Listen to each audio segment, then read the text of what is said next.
വിശുദ്ധ ലൂക്കായുടെ സുവിശേഷം 2-ാം അധ്യായം 6-ാം തിരുവചനം. അവിടെ ആയിരിക്കുമ്പോൾ അവൾക്ക് പ്രസവ സമയമടുത്തു.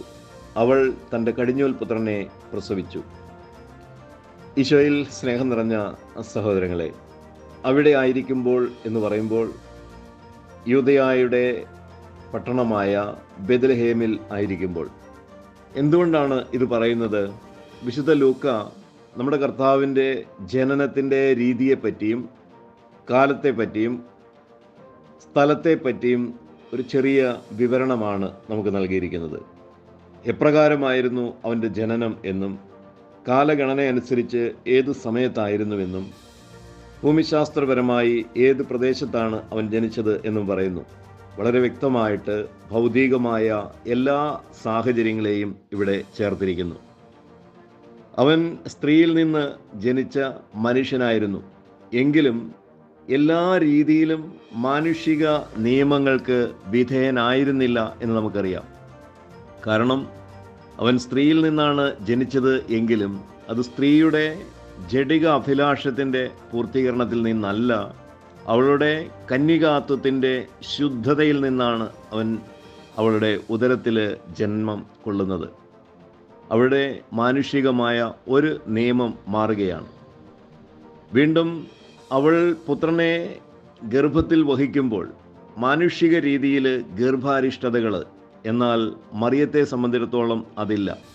കാരണം ഗർഭാരിഷ്ടതകൾ, വേദനയോടെ പ്രസവിക്കുക തുടങ്ങിയ കാര്യങ്ങളെല്ലാം പാപം മൂലം ലോകത്തിൽ പ്രവേശിച്ചതാണ്. മറിയം പുത്രനെ തൻ്റെ ഗർഭത്തിൽ സംവഹിക്കുമ്പോൾ ഗർഭ അരിഷ്ടതകൾ അവളെ അലട്ടിയിരുന്നില്ല.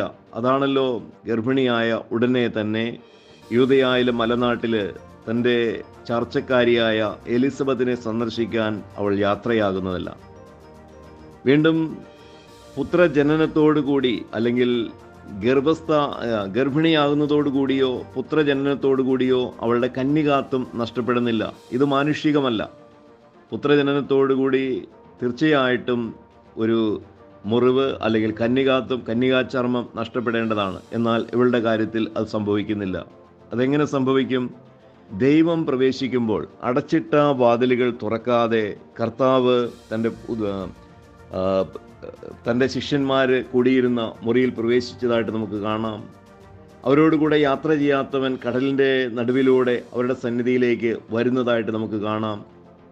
പ്രകാശം കടന്നു വരുമ്പോൾ അന്ധകാരം മാറ്റപ്പെടുന്നത് പോലെ, പ്രകാശത്തിൻ്റെ പ്രവേശനം പോലെ അവൻ കന്യകയുടെ ഉദരത്തിൽ പ്രവേശിക്കുകയും ലോകത്തിലേക്ക് വരികയും ചെയ്യുന്നു. അപ്പോൾ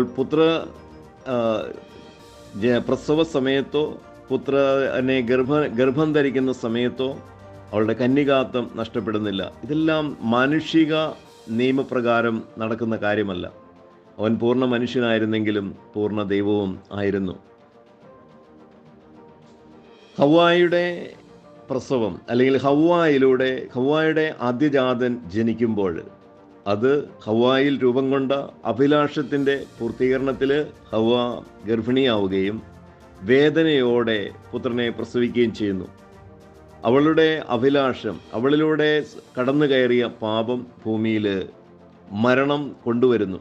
എന്നാൽ മറിയത്തെ സംബന്ധിച്ചിടത്തോളം അവളുടെ വിശുദ്ധിയും അവളുടെ കന്യകാത്വവും അവളിൽ ദൈവപുത്രന് രൂപം നൽകപ്പെടുന്നത് വഴിയും അവൾ പുത്രനെ പ്രസവിക്കുമ്പോഴും ഭൂമിയിൽ നിന്നും പാപം അകറ്റപ്പെടുകയും മരണത്തിന് പകരം നിത്യജീവൻ മനുഷ്യവംശത്തിൻ്റെ മേൽ നിഴലിടുകയും ചെയ്യുന്നു. തീർച്ചയായും ഇവൻ ബെത്ലഹേമിൽ ജനിക്കുന്നു. അപ്പത്തിൻ്റെ ഭവനമെന്നാണല്ലോ ഈ ബെത്ലഹേം എന്ന വാക്കിൻ്റെ അർത്ഥം. ഈശോ തന്നെയും പറയുന്നു, ഞാൻ സ്വർഗത്തിൽ നിന്നിറങ്ങിയ ജീവനുള്ള അപ്പമാകുന്നു. ഇത് കൗതാശികമായ ഒരു അർത്ഥതലം കൂടി നമുക്ക് നൽകുന്നു. കാരണം ഈ അപ്പം ഭക്ഷിക്കുന്നവർ ഒരിക്കലും മരിക്കുകയില്ല. അവർ മരിച്ചാലും ജീവിക്കും. അതെപ്രകാരമാണ് അവൻ്റെ വചനങ്ങൾ കേൾക്കുന്നു. വചനമാകുന്ന മാവിൽ നിന്നും നിത്യജീവൻ്റെ അപ്പം ഓരോരുത്തരുടെയും ഹൃദയങ്ങളിൽ, ആത്മാവിൽ രൂപപ്പെടുന്നു. ആ നിത്യജീവൻ അവരെ നിത്യതയിലേക്ക് നയിക്കുകയും ചെയ്യുന്നു.